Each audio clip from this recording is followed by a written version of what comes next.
অচিনপুর গ্রামে এক বৃদ্ধা মা ও তার ছেলে বাস করত। তার নাম ছিল মানিক। মানিক খুব সুন্দর বাঁশি বাজাতে পারত। একদিন এক সাধু বাবা মানিকের বাঁশির সুর শুনে তার বাড়িতে চলে এলেন। সাধু বাবা তাকে বললেন, আমাকে একটু জল দাও বাবা, খুব তেষ্টা পেয়েছে। মানিক তখন সাধু বাবাকে ঘরে নিয়ে আসলেন। তারপর সাধু বাবাকে জল খেতে দিলেন। জল পান করে সাধু বাবা খুব তৃপ্তি পেলেন। তারপর তিনি মানিককে বললেন, আমার পা দুটো একটু টিপে দেবে বাবা? সাধু বাবার কথা শুনে মানিক একটু বিরক্তি হলেন, কারণ সাধু বাবার পায়ে ছিল রাজ্যের ময়লা। মানিক সাধু বাবাকে বললেন, আমাকে মাফ করবেন, আমি পারবো না। সাধু বাবা হেসে মানিককে বলল, আমি জানতাম তুই পারবি না। শোন, আগামী অমাবস্যায় তোর রূপ বদলে যাবে মানিক, তুই রাক্ষস হয়ে যাবি। মানিক সাধু বাবাকে বললেন, আপনি কি আমাকে অভিশাপ দিলেন? সাধু বাবা বললেন, না, আমি তোকে তোর ভবিষ্যৎ জানাতে এখানে এসেছিলাম।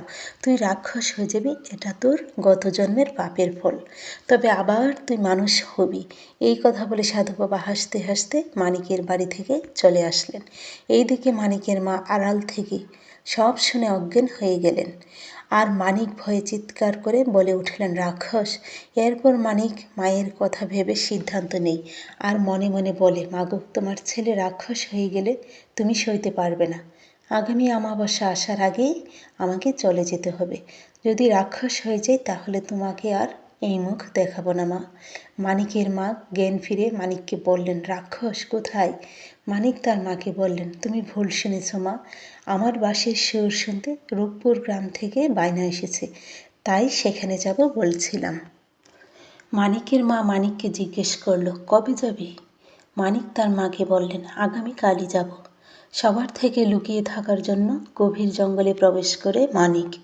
গভীর জঙ্গলে ভয় পেয়ে মানিক আফসোস করে বলতে থাকে, কি কপাল আমার, বাড়িঘর থাকতেও আমাকে জঙ্গলে থাকতে হচ্ছে। তারপর মানিক হাঁটতে হাঁটতে এক গুহাতে গিয়ে আশ্রয় নেই। সময়ের সাথে সাথে মানিকের দৈহিক পরিবর্তন হতে থাকে। মানিকের হাতের পশমগুলো বড় হতে থাকে, তার মাথায় শিং গজায়, কিন্তু মানিকের গলার আওয়াজের কোনো পরিবর্তন হয় না। মানিক মা বলে চিৎকার করে ওঠে। তারপর মানিক গুহার ভেতর থেকে বের হয়ে আসে খাবার সংগ্রহ করার জন্য। মানিক একটি আম কুড়িয়ে পায়। আমটিকে খেয়ে মানিক গাছের নিচে বসে বাঁশি বাজাতে থাকে। মানিকের বাঁশির সুর শুনে বনের জন্তু জানোয়াররা মানিককে দেখে পালাতে থাকে। একদিন সকালে পাথরের গায়ে হেলান দিয়ে মানিক বাঁশি বাজাতে থাকে।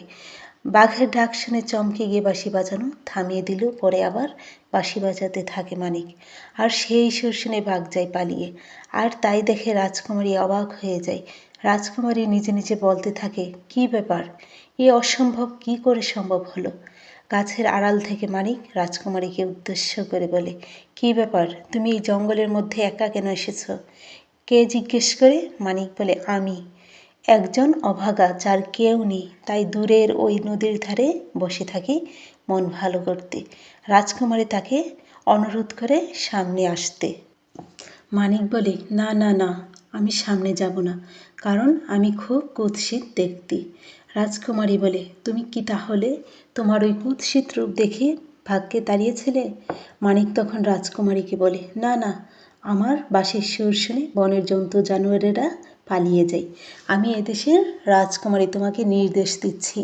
মানিক তখন রাজকুমারীকে বলে, জঙ্গলে পশুদের নির্দেশ চলে, কোনো রাজকুমারী বা রাজাদের নয়। কিন্তু তুমি কোথায় যাচ্ছ? রাজকুমারী মানিককে বলে, দূরে আজমগড়ের দিকে। মানিক রাজকুমারীকে বলে, ওই দিকে তো ভয়ঙ্কর রাস্তা, চলো আমি তোমাকে এগিয়ে দিয়ে আসি, কিন্তু খবরদার তুমি আমাকে ভুলেও দেখার চেষ্টা করো না। রাজকুমারী হাঁটতে থাকে, আর তার পেছন পেছন বাঁশি বাজিয়ে হাঁটতে থাকে মানিক। মানিকের বাঁশির সুর শুনে মুগ্ধ হয়ে যায় রাজকুমারী। বাহ, ভারী মিষ্টি তো এই সুর, শুনে ভীষণ শান্তি লাগছে। মনের সব কষ্ট, সব ক্লেশ কেমন জানি নিমিষেই নিয়ে যাচ্ছে। আমার একই হচ্ছে, তাকে আমার দেখতে খুব ইচ্ছে করছে। রাজকুমারী হয়ে জঙ্গলে একা কী করতে এসেছ? রাজকুমারীকে মানিক জিজ্ঞেস করে। আমাদের রাজ্যে মাঝে মাঝে এক ভয়ঙ্কর রাক্ষস আক্রমণ করে। সৈন্যরা তাকে অনেক মারবার চেষ্টা করেছে জানো, কিন্তু পারেনি। তাই আমি নিজে গোপনে এসে দেখতে চেয়েছিলাম সেই রাক্ষসটাকে। কেন, তুমি কি করবে? মানিক রাজকুমারীকে জিজ্ঞেস করে, যাতে তাকে কোনো বুদ্ধি করে মারতে পারি তাই। ওই যে ওই দূরে গুহা, রাক্ষসটা ওখানেই থাকে শুনেছি, আমি এখন যাই, রাজকুমারী মানিককে বলে। রাজকুমারী গুহার কাছে যেতেই সে ভয়ঙ্কর রাক্ষস রাজকুমারীর গায়ের গন্ধ পেয়ে গুহা থেকে বের হয়ে আসে। রাজকুমারীকে দেখে রাক্ষস হাসতে হাসতে বলে, মানুষ হয়ে নিজেই মরতে এসেছে। রাজকুমারী ভয়ে রাক্ষসটাকে দেখে মা গো বাবা গো বলে পালাতে থাকে। রাজকুমারীকে ধরার আগেই আসল রাক্ষসটার উপর ঝাঁপিয়ে পড়ে মানুষরূপী রাক্ষস মানিক। রাজকুমারী দেখতে পায় মানিকের বাঁশিটা, সব বুঝে যায় রাজকুমারী। ওইদিকে রতন রাক্ষসটাকে মেরে ফেলে মুখ তুলে তাকাতেই দেখে রাজকুমারী তার দিকে তাকিয়ে, তাই মুখে হাত চাপা দিয়ে দৌড়ে পালিয়ে যায় মানিক। রাজকুমারী মানিকের ফেলে যাওয়া বাঁশিটা তুলে নেয়। রাজকুমারী যখন প্রাসাদে ফিরে যায় তখন রাজা রাজকুমারীকে জিজ্ঞেস করে, গোপনে তুমি কোথায় গিয়েছিলে মা? রাজকুমারী উত্তর দেয়, রাক্ষস মারতে। কি বলছো তুমি, একা কেন গিয়েছিলে? রাজা রাজকুমারীকে জিজ্ঞেস করে। রাজকুমারী রাজাকে বলে, আপনি চিন্তা করবেন না পিতা, রাক্ষসটা মারা গেছে। রাক্ষসটা মারা গেছে শুনে রাজা আনন্দে আত্মহারা হয়ে যায়। পুরো রাজদরবার রাজকুমারীর নামে জয়ধ্বনি করতে থাকে। রাজকুমারী সবাইকে থামিয়ে দিয়ে বলেন, আপনারা আমার নামে জয়ধ্বনি করবেন না, আমি রাক্ষসটাকে মারিনি। রাজা তখন বলে, তাহলে কে মেরেছে বলো, আমি প্রতিজ্ঞাবদ্ধ তোমাকে তার সাথে বিয়ে দেব। তখন রাজকুমারী বলে, পিতা সেও একজন রাক্ষস, আপনাকে যে তার সাথে আমার বিবাহ দিতে হবে। রাজা রাজকুমারীকে বলে, না না না, এ তো অসম্ভব, একজন রাক্ষস নরপিশাচের হাতে আমি তোমায় কি করে তুলে দেব? রাজকুমারী বলে, পিতা আজ সেই নরপিশাচ না থাকলে রাক্ষসের আগে আমি বাঘের হাতে শেষ হয়ে যেতাম। সে যে আমাকে বাঁচিয়েছে, সমস্ত বিপদ থেকে আমাকে রক্ষা করেছে, তার বাহিরে আর ভিতরে কোনো মিল নেই পিতা। রাজা বললেন, ঠিক আছে, আমি তোমার ইচ্ছাকে সম্মান ও মর্যাদা দিয়ে বলছি, তুমি যাও তাকে খুঁজে আনো, তুমি যাও তাকে খুঁজে আনো, আমি তাকে দেখতে চাই। রাজকুমারী আবার ফিরে আসে সেইখানে যেখানে মানিক তাকে বাঁচিয়েছিল। রাজকুমারী মানিককে খুঁজতে থাকে, কিন্তু মানিক তখন সেখানে ছিল না। হঠাৎ রাজকুমারীর মনে পড়ে, দূরে নদীর ধারে বসে থাকি মন ভালো করতে। নদীর ধারে রাজকুমারী দৌড়ে যায়। রাজকুমারী এদিক ওদিক দেখে, বাঁশিটাকে নদীর ধারে রেখে লুকিয়ে পড়ে গাছের আড়ালে। মানিক বাঁশিটাকে দেখে এগিয়ে আসে। রাজকুমারী তখন দৌড়ে মানিকের সামনে এসে দাঁড়ায়। আমি জানতাম এই বাঁশি দিয়ে আমি তোমাকে খুঁজে পাবো। মানিক রাজকুমারীকে বলে, তুমি কেন এসেছো এখানে? রাজকুমারী উত্তর দিয়ে, আমি তোমাকে বিয়ে করতে চাই। মানিক বলে, না না, আমি রাক্ষস।